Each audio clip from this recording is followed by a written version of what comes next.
Olá, boa noite. Eu sou Fernando Rodrigues e este é o Poder em Foco, um programa de entrevistas em parceria editorial do SBT com o jornal digital Poder 360. Hoje, o Poder em Foco recebe o advogado criminalista Antônio Carlos de Almeida Castro, mais conhecido de todos por Cacai. Mineiro, já defendeu mais de 80 governadores, 4 ex-presidentes da República, dezenas de congressistas e ministros de Estado. E também já defendeu grandes empreiteiras, banqueiros e empresários. Boa noite, doutor Cacai. Boa noite, Fernando. Alegria enorme para mim estar aqui com você. O senhor já atuou como advogado de tanta gente, como a gente sabe. Eu me lembro, até o senhor defendeu Zélia Cardoso de Mello lá atrás, que foi ministra de Fernando Collor de Mello. Conseguiu livrar muita gente de acusações em tribunais de todas as instâncias, sobretudo aqui em Brasília. O senhor, para alguns, é uma espécie hoje de anti-herói da Lava Jato, porque os procuradores acusam, o senhor vai lá, defende, as pessoas são absolvidas. Como é que o senhor lida com essa fama?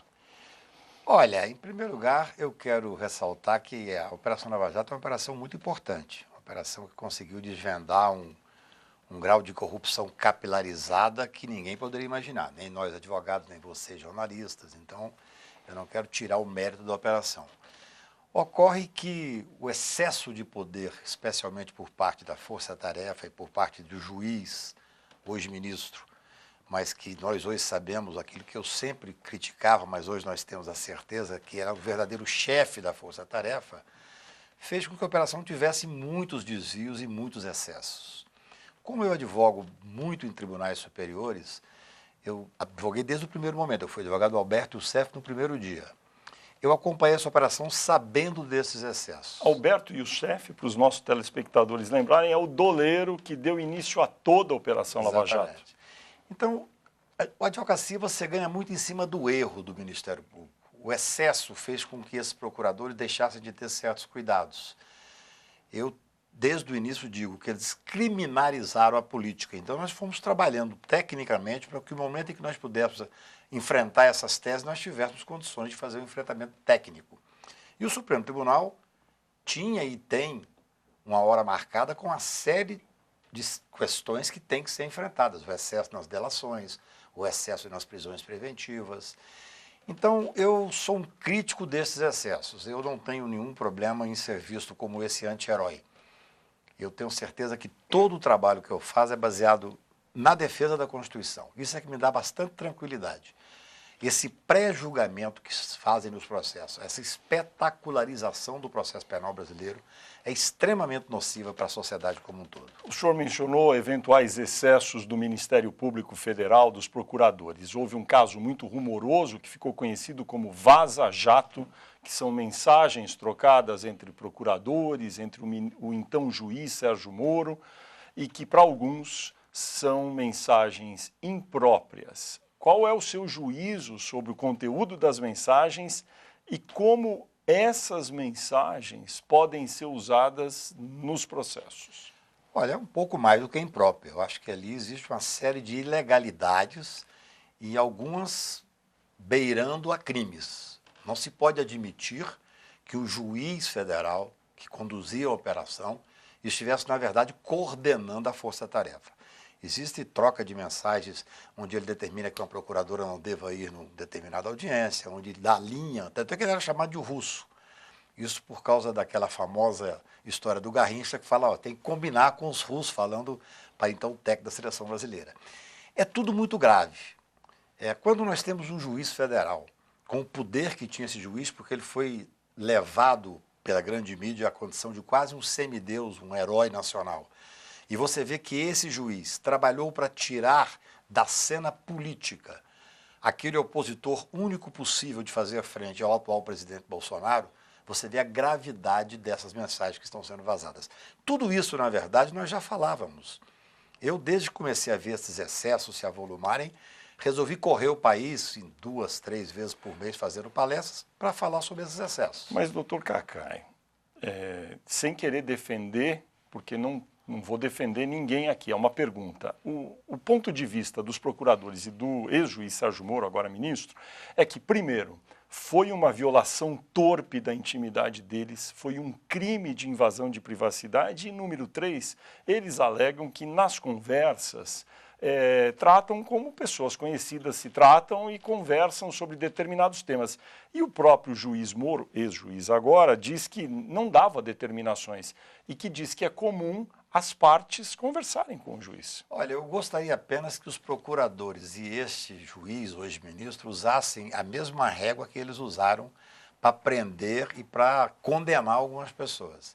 Aquelas gravações que estão vindo a público, a forma com que eles se uniam e trabalhavam, na visão dos procuradores, quando eram procuradores, ao acusar uma série de pessoas, seria seguramente obstrução de justiça. Por muito menos a Procuradoria da República pediu a prisão de clientes meus, alegando obstrução de justiça. E vou dizer, para ser coerente, o então juiz Moro teria que determinar a prisão dele, porque seguramente está... Isso é uma impossibilidade prática. Claro, eu estou fazendo isso para as pessoas refletirem. Não se pode ter 2 pesos e 2 medidas. Você não pode tratar o empresário que tem uma conversa que, na visão do procurador, era uma conversa indevida, uma conversa ilegal, uma conversa que levava a ter uma busca, apreensão ou uma prisão, sendo que, na verdade, quando estão entre eles, não, essa conversa não tem nenhuma relevância. Como não tem relevância? Você, o juiz de uma causa, determinar que tal procuradora não devesse ir a uma audiência e tantas outras questões. Mas o mais grave para mim, Fernando, o mais grave é que está comprovado, agora um ex-ministro do atual governo veio dizer, que esse juiz, enquanto juiz, já tratava da impossibilidade de ser ministro do governo que ele ajudou a eleger. Isso, para mim, é um tapa no Poder Judiciário. Eu converso muito com pessoas do Poder Judiciário, ministros e juízes, há uma séria insatisfação em relação a isso. Como hoje nós temos uma pessoa que tem até mais popularidade, com todo o direito, ele tem direito de ser candidato à presidência da República, eu não tiro, obviamente, os méritos dele e o direito dele. Mas ele não poderia ter influenciado numa eleição onde ele tinha interesse claro, determinado. Objetivamente, as conversas foram interceptadas de maneira ilegal, cometeram um crime.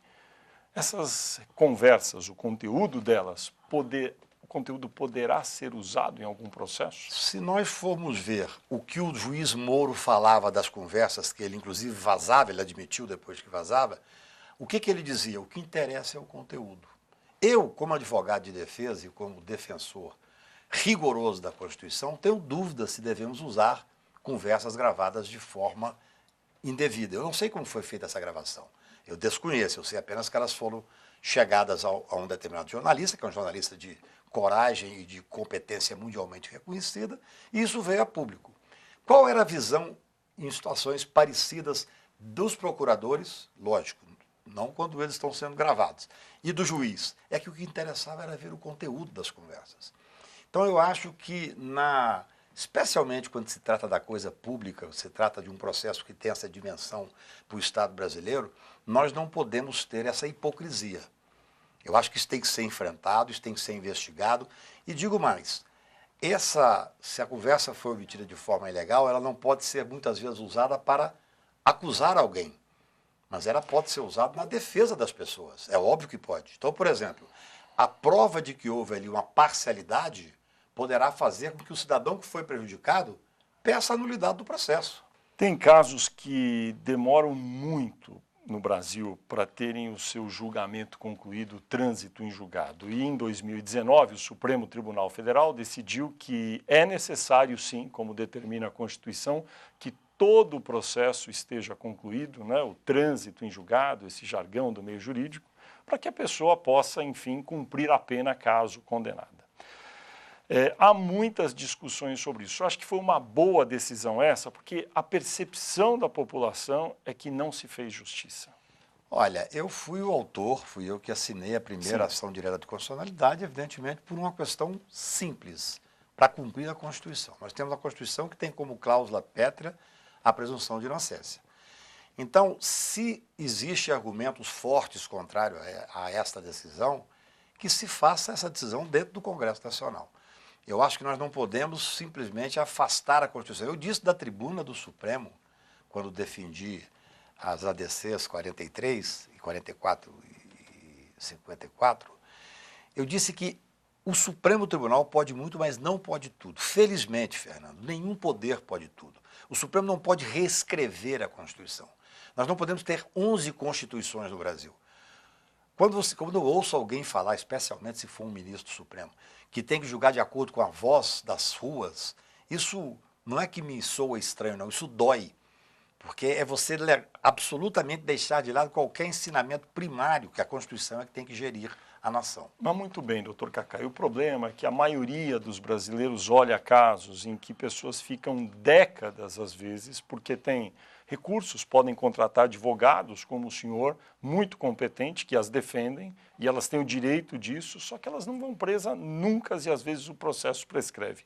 Como mitigar esse problema? Olha, em primeiro lugar, foi muito bom quando eu entrei com essa ADC que as defensorias públicas vieram como amicus curiae, amigo da corte, vieram participar da tese que eu defendia, para comprovar que, desculpe, é uma falácia achar que essa tese favorecia tão somente ou prioritariamente as pessoas que têm poder aquisitivo. Ao contrário, o direito penal brasileiro, o cliente preferencial dele é o negro, o pobre, a prostituta, aquele que não tem acesso sequer a advogado. A Defensoria faz um belíssimo trabalho e mostrou isso por número. Agora, os processos demoram muito? Sem dúvida nenhuma. Nós temos que instrumentalizar o Poder Judiciário. Hoje se fala em mitigar, por exemplo, a questão da prescrição. A prescrição é um direito do cidadão e é um dever do Estado dar celeridade ao processo. Se você afasta a prescrição, deixa de existir prescrição em certos casos, o Estado vai ser mais moroso ainda, o Poder Judiciário vai ser mais moroso ainda. O que nós temos é que dar a estrutura do Poder Judiciário para que ele julgue o processo com rapidez. Na sua opinião, então, porque essa discussão sobre prescrição é a seguinte, criou-se uma tese de que, já que é necessário o trânsito em julgado, vamos, pelo menos, a partir do segundo julgamento, da segunda instância, que aquele crime do qual uma pessoa é acusada não prescreva mais, interrompe-se o prazo de prescrição. Portanto, isso, na opinião de alguns, desestimularia os recursos em outras instâncias. Na sua opinião, não vai ocorrer isso? Não, eu acho que, na verdade, isso é uma espécie de uma política compensatória do Poder Judiciário que simplesmente reconheceu o direito constitucional da presunção de inocência. Pode ter certeza, na minha experiência como advogado criminal aí de quase 40 anos, se nós tirarmos o Instituto da Prescrição, nós estaremos favorecendo que o processo não termine nunca. Porque o Estado deixa de ter interesse em agilizar. Hoje você entra num gabinete de ministro ou de juiz, tem um processo, na capa dele está o dia que deve prescrever. Então o Estado juiz, o Estado Poder Judiciário tem um interesse em agilizar. E além disso, nós temos que pensar no direito do cidadão. O cidadão não pode ser processado indefinidamente. Ele tem o direito de ter uma definição do caso dele num prazo razoável. Veja bem, o próprio processo, especialmente o processo penal, já é uma condenação em si. O fato do cidadão sofrer um processo, principalmente quando sabe ser inocente, já há uma pré-condenação, uma condenação acessória que é a questão midiática, a questão familiar. Então, quando eu vejo um juiz dizer, é muito interessante essa pergunta pelo seguinte, o Deltan, ele era o procurador da República que comanda lá a força-tarefa da Lava Jato. Ele é um crítico aos advogados entrarem com muitos recursos. É um crítico de poder invocar a prescrição. Agora ele foi processado, ele tem 21 processos no Conselho Nacional do Ministério Público. No primeiro dele, onde ele foi, inclusive, condenado, o advogado corretamente esgotou todos os recursos que tinha, e é normal isso, e agora está tentando conseguir a prescrição. Então, são dois pesos e duas medidas. Isso é que nós temos que refletir. Agora, neste ano de 2020, nós vamos certamente, dentro do Congresso, ter alguma lei, alguma emenda constitucional, alguma medida para que seja possível executar sentenças após condenação em segundo grau. Se isso acontecer, na sua avaliação, primeiro, continua sendo inconstitucional e, dois, o senhor voltaria ao Supremo para contestar? Depende muito do que vier. Se nós tivermos, o ano passado nós tivemos essa grande vitória que foi fazer cumprir a Constituição. Para mim foi o grande processo criminal que o Supremo julgou em 2019. Agora, Se fizerem modificações que ousem afrontar uma cláusula pétrea, é claro que nós vamos ao Supremo novamente. Então, eu preciso saber exatamente como o Congresso vai se posicionar. O fato é que, quando o Supremo decidiu que é o trânsito em julgado, ou seja, todos os recursos devem ser analisados, ele próprio já não disse que é uma cláusula pétrea? Como é possível, então, apesar de o próprio presidente do Supremo, Dias Toffoli, ter dito que o Congresso poderia alterar, parece que isso não é consenso lá dentro. Então, qual a sua opinião sobre isso? É exatamente isso, Fernando. Eu não entendo qual caminho poderá ser trilhado pelo Congresso para reverter essa decisão do Supremo. Porque o Supremo foi muito claro que é uma cláusula pétrea, está definido. Realmente, o presidente, talvez também numa política compensatória, logo após o julgamento, comentou, não, agora a bola está com o Congresso Nacional. Isso foi ruim, deu uma certa instabilidade naquele momento. Nós precisamos fazer cumprir as decisões do Supremo Tribunal com tranquilidade. Eu dei várias entrevistas antes desse julgamento, eu sabia, ou melhor, eu tinha quase a certeza que ficaria 6-5, mas não sabia se era para um lado ou para o outro. E eu dizia que se nós perdêssemos de 6-5, era necessário assentar aquela jurisprudência. Segurança jurídica é um valor importantíssimo. Nós não podemos, depois de um julgamento que mobilizou o país, quando eu entrei com essa ADC para discutir a questão da presunção de inocência, o Lula não era sequer investigado. Infelizmente, demorou a julgar, o processo, então, passou a ser um processo carimbado com o rosto do Lula. Isso não era para beneficiar o presidente Lula. Ele se beneficiou como se beneficiaram vários outros Silvas. Essa que é a questão. Agora, 3 anos o Supremo Tribunal sem julgar essa questão. Eu advogo no Supremo há quase 40 anos. Nunca vi o Supremo tão polarizado, tão tensionado. Depois que acaba o julgamento, já começar a pensar em mudar a Constituição, para mim isso é prematuro e demonstra certa insegurança jurídica que não faz bem para a democracia. O Supremo Tribunal Federal tem extrapolado ou em algumas decisões e feito, como dizem deputados e senadores, legislado ele próprio, o Supremo? Infelizmente, sim. Eu sou um crítico desse excesso do Supremo Tribunal Federal. Por exemplo, a questão da homofobia. O Congresso Nacional deveria ter tratado disso e considerado crime. Não fez. O plenário do Supremo, até com a melhor das intenções, mas não competia, no meu ponto de vista, não competia ao plenário fazer isso.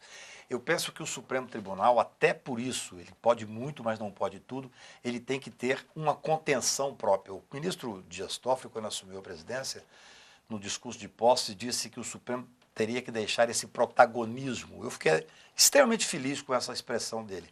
No entanto, não é o que se vê. Eu acho que o Supremo ainda atinge um protagonismo exagerado. Os poderes têm que ser relativamente harmônicos. Eu vi coisas nos últimos tempos de tirar do exercício um presidente do Senado, determinar a retirada de um presidente da Câmara antes do julgamento. Muitas questões, do meu ponto de vista, extrapolaram aquela função primordial do Supremo, que é cumprir a Constituição. Contra isso, há o possível pedido de impeachment de um ministro do Supremo. Em 2019, acumularam-se cerca de 20 pedidos de impeachment contra ministros do Supremo. É apropriada essa via para corrigir algo no Supremo? É absolutamente não apropriado. Na verdade, nós temos... Está na Constituição. Claro, só que a forma que está sendo usada é uma forma política. Nós temos esse senhor aí, é um advogado que até já teve um certo respeito na área jurídica, Modesto Carvalhosa, que instrumentalizou o processo do impeachment contra ministro do Supremo. Isso é muito ruim. Essa estabilidade que nós precisamos entre os poderes deixa de existir. E digo mais, eu acho que o processo de impeachment, mesmo contra o presidente da República, nós temos que usar com muita parcimônia. Quando ocorreu do presidente Collor, foi talvez naquele momento um momento de amadurecimento da sociedade brasileira. Depois, com a maior disfarçatez, usaram contra a presidenta Dilma, que não tinha nenhum motivo para o impeachment. Eu sou um crítico ferrenho do governo Bolsonaro por tudo que ele representa. Ele não mentiu. Ele está fazendo exatamente aquilo que ele prometeu durante a campanha. Mas sou absolutamente contrário a esses grupos que começam a falar em impeachment do presidente. Tem que haver uma regularidade. Você ganhou a eleição, tem que governar. A melhor forma de girar um presidente é o outro lado tendo mais votos. E o Supremo Tribunal, isso é tradição. A gente sabe que sempre há pedidos de impeachment com cunho político. Não tanto como agora. Não tanto como agora, porque também o Supremo nunca teve tal exposição. Essa que é a questão. Quer dizer, esse excesso de popularidade dos ministros supremos, hoje ninguém sabe o nome dos jogadores de futebol da seleção brasileira. Mas os 11 ministros supremos, os nomes deles estão em todo momento, em qualquer bar que você sente. O ex-juiz e agora ministro da Justiça, Sérgio Moro, é sempre citado como um possível nomeado para uma vaga no Supremo. O senhor acha que seria um bom ministro do Supremo, Sérgio Moro? Olha, eu sempre falei sobre isso. Eu acho que o ministro Sérgio Moro, ele tem pretensão de ser presidente da República. Senão ele não sairia do poder que tinha, daquela quase um poder imperial que ele tinha naquela vara de jurisdição nacional lá em Curitiba, para vir para a planície para disputar durante tanto tempo uma vaga no Supremo. Eu entendo que ele não, do meu ponto de vista, não preenche os requisitos necessários para ser um bom ministro. Como assim? O ministro Sérgio Moro, ele demonstrou uma certa parcialidade, uma profunda parcialidade como juiz da 13ª Vara. Acho que isso impregnou, de certa forma, a carreira dele. Eu acho que ele deve ir para a política, onde ele sempre esteve, na verdade. Ele fazia política lá na 13ª Vara. Eu acho que ele tem o direito de ser candidato a presidente da República e, se tiver a popularidade que tem hoje, será eleito presidente da República. É assim que funcionam as democracias. Eu acho que o ministro do Supremo Tribunal tem que ter uma postura muito diferente do que tem o ministro Sérgio Moro. O senhor torce, então, para que ele não seja nomeado? Não adianta muito torcer. Eu acho o seguinte, que os requisitos objetivos para ser nomeado ministro supremo não me parece estarem todos presentes. Eu não acho que ele tem notório saber jurídico. Não acho que tem notório saber jurídico. Eu e boa parte da comunidade jurídica. Agora, claro, essa é uma decisão que o presidente da República fará à época. E eu espero, com toda a sinceridade, que ele fique na batalha no campo que ele está, política. O presidente da República tem dito que é necessário equilibrar um pouco a composição do Supremo e às vezes cita também a necessidade de ter a indicação de um ministro para a corte que tenha uma convicção, uma fé evangélica. O senhor acha esse um argumento bom? Acho muito ruim. Por quê? Eu tenho... Não tem ninguém que seja evangélico. Eu tenho profundo admiração e respeito pelos evangélicos. Eu acho errado é ter o critério de ser evangélico. Nós não podemos ter... O Supremo Tribunal, você tem que ter uma pessoa que tenha notório saber jurídico, a reputação ilibada e que tenha um bom trato com a lei como um todo, com a Constituição. Mas por que não procurar alguém que, além de tudo isso, seja evangélico? Eu não vejo nenhum problema nisso. Eu acho ruim que você coloque isso como sendo condição. Por exemplo, eu acho que foi importante a nomeação do ministro Joaquim Barbosa para o Supremo Tribunal enquanto negro. No entanto, achei extremamente negativo que o Lula disse, não, eu vou colocar um negro. Você pode até achar que é importante colocar um negro, e no Brasil, mais do que nunca, isso é uma coisa fundamental, e foi importante, mas é ruim dizer que está colocando por isso. Nós temos um advogado-geral da União que é extremamente competente e é muito evangélico. Ele seria um excelente André Mendonça. nome. O André Mendonça seria um excelente nome para o Supremo, mas é ruim que ele vai para lá para representar os evangélicos. Não sei se eu me faço entender. Eu não vejo O senhor está querendo dizer que a condição principal não deva ser a fé religiosa? Seguramente não pode ser a fé religiosa. Se o presidente acha que tem, e ele tem o direito de achar isso, evidentemente, que ele coloque, então, um profundamente evangélico, mas sem dizer que é por isso que está nomeando. Eu me lembro que o ministro Joaquim Barbosa já chegou no Supremo com essa questão posta, não, mas ele está aqui porque é negro. Não é verdade que ele estava lá porque era negro, ele tinha os méritos dele. Mas é ruim colocar isso como sendo um requisito ou como sendo quase uma condição para o cargo. André Mendonça, ministro titular da AGU, Advocacia Geral da União, no seu entender, tem conhecimento, saber jurídico? Seguramente tem condições plenas de ser ministro supremo, tranquilamente. O que eu acho ruim é se, pelo fato do presidente da República ter dito isso, começar a especular que ele vai para lá porque ele é profundamente evangélico. Isso é muito ruim, isso é quase um demérito para o Supremo Tribunal e também para aquele que está sendo nomeado. Doutor Cacai, nós vamos fazer um breve intervalo comercial e o Poder em Foco volta já já.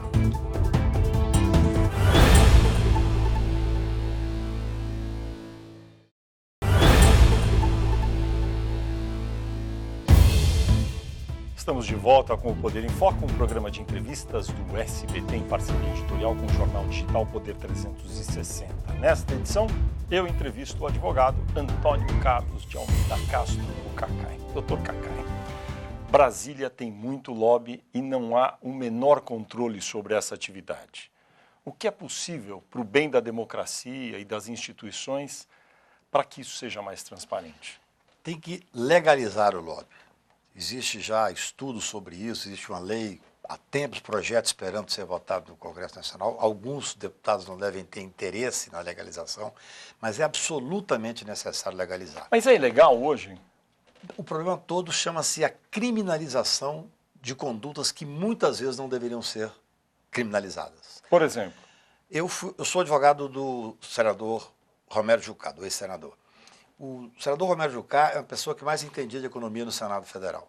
Ele foi procurado por um grupo representado por um grande empresário brasileiro, Gerdau, e trocaram impressões entre os assessores, legitimamente essas impressões, para tentar legalizar e passar uma determinada lei que favorecia aos interesses nacionais. No meu ponto de vista, absolutamente legal.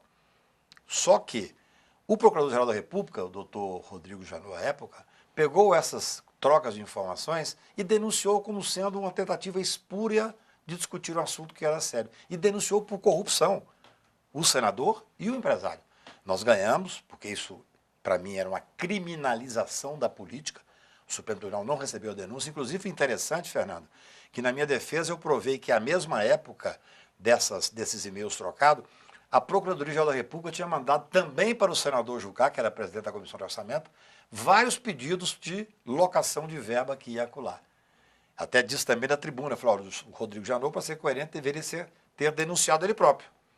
Então, essa não clareza na forma com que se trata com o Congresso Nacional, com a legislação especialmente, é muito ruim. Eu acho que o cidadão tem o direito de ir lá pleitear o seu interesse legítimo do grupo que representa, tem que constar qual é o assunto que estava trabalhando no Poder Executivo, no Poder Judiciário. É assim no Poder Judiciário. No Poder Judiciário, quando você vai ao gabinete de ministro, na porta, normalmente, tem qual vai ser a audiência, até do que vai ser tratado, do processo que vai ser tratado. Então, essa transparência é absolutamente necessária. O senhor já foi advogado de tanta gente. Tem alguma causa que o senhor recusaria? Ou algum cliente de alguma natureza que o senhor diria não para ele? Olha, eu pego muito poucas causas. De cada 20 processos que me procuram, normalmente eu pego 1 ou 2. Primeiro, eu acho que tem que ter uma defesa técnica. O próprio presidente Bolsonaro me procurou, me honrou com a procura, ele estava acompanhado do filho dele, pedindo que eu advogasse para ele numa determinada causa. Ele ainda não era presidente, ele era candidato a presidente, e eu disse a ele que não me sentia à vontade para advogar. Era aquele processo contra a Maria do Rosário. Então, eu acho que eu não critico absolutamente... Mas por que o senhor não aceitou? Porque eu não via uma boa defesa técnica, eu não teria como me empenhar. Eu acho que o processo criminal, especialmente, eu só posso pegar uma causa onde eu me entregue visceralmente a ela. E naquela relação que chegou a ter o processo entre a Maria do Rosário e o Bolsonaro, eu não me sentia à vontade de estar advogando para ele. Isso é um critério pessoal, não faço absolutamente crítica de quem aceitou o processo, ao contrário, é um grande advogado e muito amigo meu. Mas é natural que as pessoas façam o primeiro crivo. Eu não sou juiz e, evidentemente, não sou Deus, então eu não sou dono da verdade. A primeira análise que eu faço é uma análise técnica. Tem uma defesa técnica que me dá, que eu fique à vontade para fazer? E do ponto de vista ideológico, tem restrição? Absolutamente. Por sinal, é muito interessante. Muita gente, pelo fato de eu ser uma pessoa que tem uma formação tida como de esquerda, sou uma pessoa que tem uma visão mais social do mundo, muita gente acha que eu sou ligado ao PT. Eu nunca fui petista. No governo Fernando Henrique, eu tive 17 ministros que foram meus clientes. No governo Lula, eu tive muito menos do que isso. O senhor votou em quem na última eleição, em 2018, para presidente? Sem a menor sombra de dúvida, no Haddad. Sem a menor sombra de dúvida. E nas eleições anteriores? Eu sempre votei com o tido bloco de esquerda. Sempre votei no Lula, embora não seja petista. Então, presidente, na Dilma. E depois votei na Dilma. E antes de Lula? Antes do Lula... Fernando Henrique? Fernando Henrique, você sabe que eu não vou me lembrar.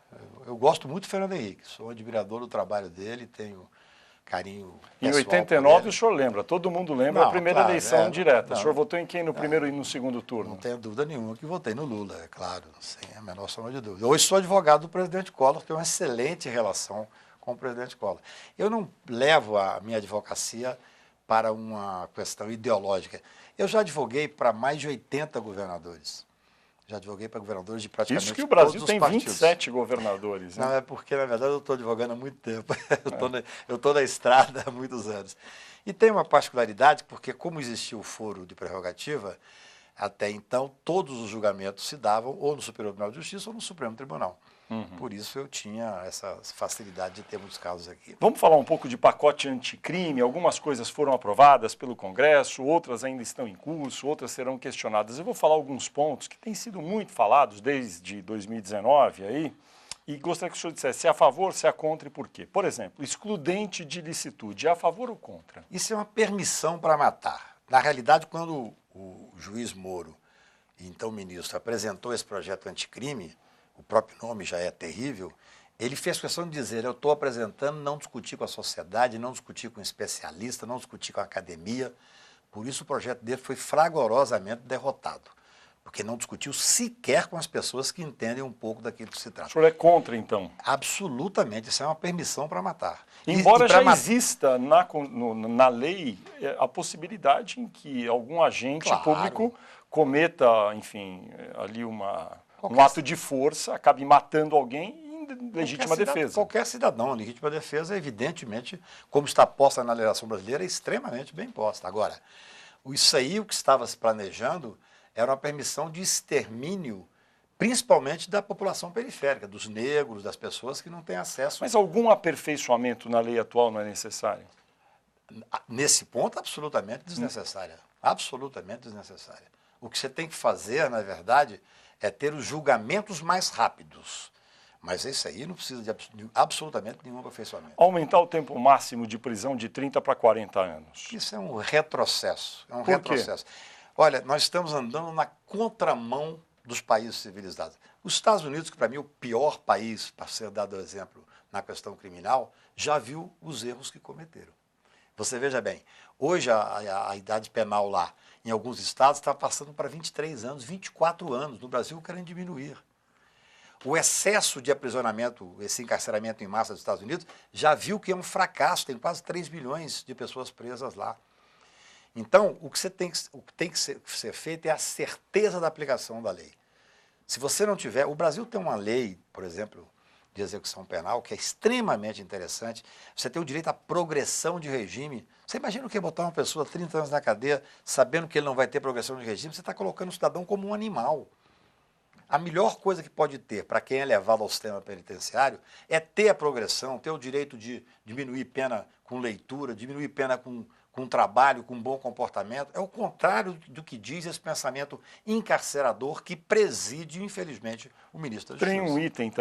Tem um item aqui que é muito controverso, que é o fim da saída temporária da prisão para condenados por crime hediondo que tenham resultado em morte. Olha, eu sou contrário, inclusive, a essa denominação de crime hediondo. Para você ter um crime hediondo, Fernando, você tem que partir do pressuposto que você tem um crime bonzinho. Não existe isso. Você tem que ter uma legislação seca e as pessoas têm que responder pelo que fizeram. Há inclusive um exagero, aí muitos crimes passaram a ser hediondos agora. Claro. Não, e outra coisa, a progressão de regime, o direito a ter esses benefícios é o que possibilita ter um pingo de humanização. Tem que ver que o sistema penitenciário brasileiro tem 800 mil presos, 45% de presos provisórios que não têm culpa formada. Eu entrei com habeas corpus recentemente no grupo que eu represento, trabalho junto na Europa, para o Tribunal Europeu de Direitos Humanos, para impedir que uma pessoa viesse para o Brasil, alegando a miserabilidade dos presídios brasileiros. E o tribunal deu a liminar. Agora, esse é um problema seríssimo. São cerca de 800 mil, não é? Detentos hoje em todos os tipos de prisões e cadeias. Como é que reduz isso? Porque é muito difícil reduzir isso falando que vai se soltar um número determinado de pessoas. Como é que o senhor resolveria isso? Olha, eu jamais seria juiz, em nenhuma hipótese. Eu sempre quis ser e sou advogado. Se eu fosse juiz, eu aplicaria a lei. E ao aplicar, eu soltaria boa parte das pessoas que estão presas, porque os presídios não detêm condições minimamente dignas dessas pessoas continuarem presas. Agora, é mais do que isso. Nós temos que fazer o contrário do que propunha esse projeto anterior anticrime. Esse é um projeto de encarceramento.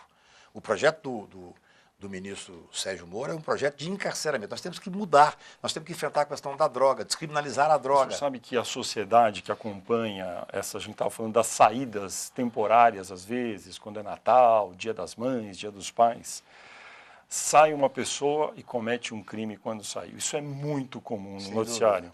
Outro caso que deixou as pessoas um pouco chocadas foi quando, no Dia das Mães, uma moça muito conhecida, de um caso conhecido, Suzane von Richthofen, acusada e condenada por ter assassinado os pais, no Dia das Mães teve a saída temporária. Não tem nem mãe mais porque foi morta.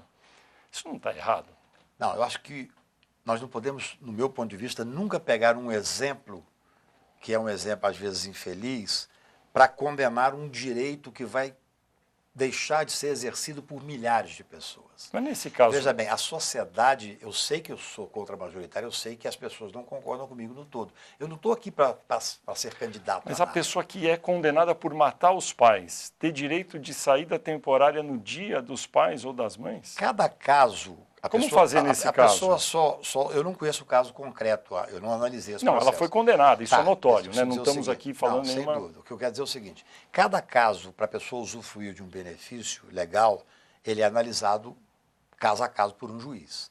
O que nós não podemos nunca é deixar de exercer um direito porque, olha, este caso aqui, essa mulher não deveria ter saído. Então que ela não saia.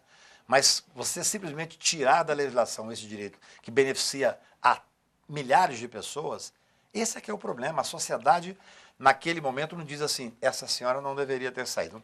Mas aí, então, talvez os juízes não deveriam ter com um pouco mais de parcimônia esse tipo de direito? Não, na verdade, eles têm muita parcimônia, tem até exagerada muitas vezes. Eu me lembro de um juiz de Minas Gerais que mandou soltar, quando assumiu a cidade, porque tinha, numa cadeia pública que cabia, sei lá, 10 pessoas, tinham 50, e esse juiz foi punido posteriormente, porque fez cumprir a lei. Falando desse pacote anticrime, algumas coisas já foram aprovadas, outras não. Agora, nesse ano de 2020, certamente vão voltar aí para a discussão. O que já foi aprovado teve uma iniciativa do ministro da Justiça, Sérgio Moro, teve uma iniciativa também de um grupo de congressistas, o senhor conhece esse grupo, participou de reuniões, e também do ministro Alexandre de Moraes. O senhor acha que a participação dos congressistas, as sugestões do ministro Alexandre de Moraes contribuíram para tornar o projeto melhor do que já foi aprovado até agora? Seguramente. Ou que caminhou até agora? O projeto apresentado pelo Sérgio Moro era um desastre absoluto. Um projeto que não tinha sido discutido, um projeto de quem não conhece o sistema de segurança, um projeto só de puro encarceramento penal. O projeto do ministro Alexandre de Moraes era um projeto muito melhor, muito mais arejado, muito mais atual. E o presidente Rodrigo Maia teve uma grande participação, porque ele, se votasse naquele momento o projeto do Moro, passaria aquele projeto, com o apoio imediato que tinha. Ele, felizmente, fez esse grupo de trabalho, que trabalhou 200 dias.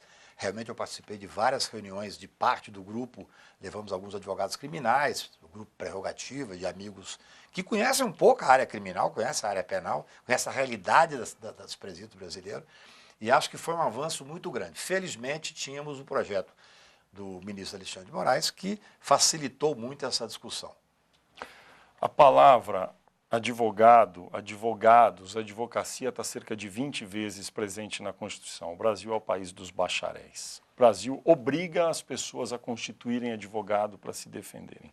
Alguns países não obrigam isso. Há uma corporação muito forte que é a do senhor, dos advogados. Não seria bom que o cidadão que quisesse se defender sem advogado tivesse esse direito? Eu prefiro o sistema brasileiro que tem a defensoria pública, onde nós temos pessoas extremamente capacitadas fazendo um trabalho gratuito. Eu não sou corporativista, eu nunca fiz nenhum trabalho dentro da ordem. Por que não permitir alguém que queira se defender diante de um juiz poder falar sozinho? Fernando, nós temos 1 milhão de advogados no Brasil, um absurdo. Pois é. A quantidade enorme de escolas que não deveriam estar abertas. E ainda assim, infelizmente, o nível da advocacia é muito baixo. Então, nós temos que ter uma questão técnica para a defesa. Claro, a defesa pessoal, em alguns pontos, ela pode ser feita, em alguns momentos ela pode ser feita. Mas eu acho que tem que haver uma defesa técnica. Não necessariamente, tem que ser obrigatório, então? Não necessariamente do advogado, mas é bom que tenha um profissional devidamente habilitado ao lado. O senhor é contra que acabe com a exigência? Eu sou contra. Eu acho que nós temos que fomentar a defensoria pública, cada vez mais. Eu sou um fanático defensor da defensoria pública. Se nós tivéssemos habilitado, tivéssemos proporcionado um número muito maior de defensores públicos, nós teríamos certamente, porque eles são extremamente competentes, nós teríamos talvez esse problema diminuído. Eu concordo com você, o advogado pegou uma força muito grande na sociedade. E 1 milhão de advogados é uma coisa até preocupante. Doutor Kaká, o Poder em Foco vai fazer mais um pequeno intervalo, mas a gente volta já já.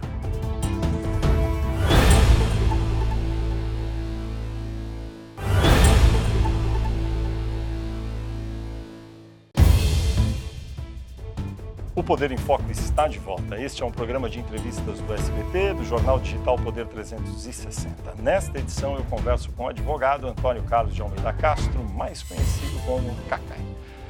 Doutor Kaká, falamos muito aqui já no programa sobre a explosão da população carcerária no Brasil, 800 mil pessoas. Muitos presos por pequeno porte de maconha são considerados traficantes, crimes que não são tão graves na visão de alguns. O senhor compartilha desse tipo de análise? Eu acho que nós temos que descriminalizar a droga. Eu não tenho nenhuma dúvida disso. Todas as drogas? No meu ponto de vista, todas as drogas. Porque você veja só, o país que é seguido como exemplo, os Estados Unidos, que fez aquela política encarceradora pesada na questão da droga, viu que errou. Esses 3 milhões de presos lá, boa parte deles vem dessa política. O Brasil tem que fazer essa discussão, o Supremo começa a fazer. Só que o Supremo faz de uma forma tímida. A discriminação da maconha em número tal. Eu acho que tem que haver uma discussão mais séria com a sociedade, inclusive com aqueles que são responsáveis pelo tratamento dentro dos presídios. O presídio hoje é um amontoado de gente que está lá sem nenhuma necessidade, muitas vezes porque foi usado como mula para levar droga. Então nós temos um sistema que tem que ser discutido. Eu sou favorável à descriminalização. Total, todo tipo de droga, pesada, leve, não importa. Todo tipo de droga. Eu acho que eu não consigo entender muito esses critérios, como é que seria a medição. Reconheço que não sou especialista, mas quando eu vejo a decisão que se dá no Supremo, que começa a colocar um tanto X de grama disso, eu prefiro descriminalizar do que fazer essa discussão dessa forma. O senhor não disse que não é especialista, mas tem algum modelo em algum país que o senhor considera que talvez deva ser olhado com mais cuidado? Olha, eu não gostaria muito de aprofundar, porque realmente, eu vou dar um exemplo para você que pode parecer contraditório. Eu não trabalho em casos de droga, eu não advogo para casos de droga. O senhor recusa? Em regra, eu recuso. Salvo se for assim, a pessoa trabalhou com droga, mas tem uma discussão de liberdade, que a pessoa está presa além do tempo que deveria estar. Então, pela questão específica da liberdade, eu posso até advogar. Ou uma extradição que tenha uma questão técnica interessante, eu posso advogar. Mas eu não costumo defender a questão da droga. Mas então, sobre algum país, por exemplo, o Uruguai, que é vizinho do Brasil, tem essa política. Eu conversei com alguns advogados do Uruguai que fazem algumas críticas, dizem que ficou mais difícil para o usuário comum, vamos dizer assim, para aquele que usa no dia a dia. De maneira recreativa. De forma recreativa, que ficou mais difícil porque ele tem que fazer umas determinadas inscrições em alguns lugares que atrapalham o dia a dia. Mas realmente não é uma área que eu domine para poder me aprofundar. Outro tipo de legislação que é restritiva em comparação a países mais liberais é a do aborto. O senhor acredita que seja necessário aperfeiçoar a legislação sobre prática do aborto? Eu não tenho nenhuma dúvida. Aborto é uma questão de saúde pública. Nós temos hoje uma forma de tratar o aborto no Brasil, onde aquelas pessoas que têm condições de fazer aborto em clínicas particulares, em hospitais absolutamente bem aparelhados, que têm condições financeiras e têm acesso, faz o aborto e sofre as consequências psíquicas e todas as demais consequências, mas consegue fazer dentro de uma segurança. Essa restrição que se faz legislativa leva a que mais de 1 milhão de mulheres façam aborto clandestino por ano e muitas vezes com morte ou com sequelas irreparáveis. Então, o aborto é uma questão de saúde pública. A mulher tem que ter o direito de decidir o que vai fazer com o corpo dela. O senhor o senhor acompanha há muitos anos a vida política, a vida do poder em Brasília, acompanha muito a mídia também. Que mudanças o senhor viu na indústria de mídia jornalística nos últimos anos e que avaliação o senhor tem sobre a atuação dos jornais, revistas e jornais digitais também na internet hoje? Olha, eu tenho uma preocupação muito grande com esse momento que nós passamos, porque nós temos essa questão da fake news que decide eleições, que estraga a reputação de uma pessoa. A grande mídia, ela, mais ou menos você sabe como ela funciona, a gente sabe como ela funciona. Essa espetacularização de alguns temas é extremamente negativa, mas é uma coisa que é esperada, você sabe de onde vai vir a bala. Sabe mais ou menos como vai se portar o jornal tal, como vai se portar a televisão tal. O que mais me preocupa hoje é essa mídia sem rosto. Eu, por exemplo, eu sou advogado, às vezes escrevo um artigo, faço um programa qualquer, eu nunca leio os comentários das matérias, que normalmente são comentários desairosos. Mas isso eu diria que é o de menos. O problema é deliberadamente você ter grupos que querem destruir a reputação de uma pessoa e usa essa mídia digital para isso. Esse é um problema mundial, não é um problema... É isso que eu ia dizer. Ele não é um problema mundial, é claro, você viu o que aconteceu na eleição dos Estados Unidos. O senhor acha que tem que proibir de alguma forma? Não acho que a proibição seja a melhor maneira, não. Mas é necessário que você possa fazer identificação e punir os excessos. É muito Fake difícil. News, É muito difícil identificar. Dificílio. Você é uma pessoa que entende muito dessa área, muito mais do que eu. Mas, por exemplo, a indústria da fake news tem que ser enfrentada. Porque não é difícil, mas não é impossível localizar. Qual é o grupo que está sendo contratado para poder disseminar tal ideia que é falsa? Isso é crime, tem que poder fazer esse enfrentamento. Nas eleições, cada vez mais isso está sendo usado, mas não é só nas eleições, não. No dia a dia de processos criminais, por exemplo, são midiáticos, onde você vê que existe uma programação para condenar alguém, por interesses os mais diversos. Esse é um assunto que eu acho que nós temos que aprofundar na sociedade e na mídia. Dr. Cacai, muito obrigado por sua presença aqui no Poder em Foco. E eu também agradeço a você, telespectador, que acompanhou o programa até aqui. Aproveito para lembrar que você pode assistir a esta entrevista nos canais do SBT Jornalismo e do Poder 360 no YouTube. No próximo domingo, logo depois do programa Silvio Santos, tem mais um Poder em Foco, sempre conversando com personalidades do ambiente do poder. Eu espero todos vocês aqui. Uma boa semana a todos.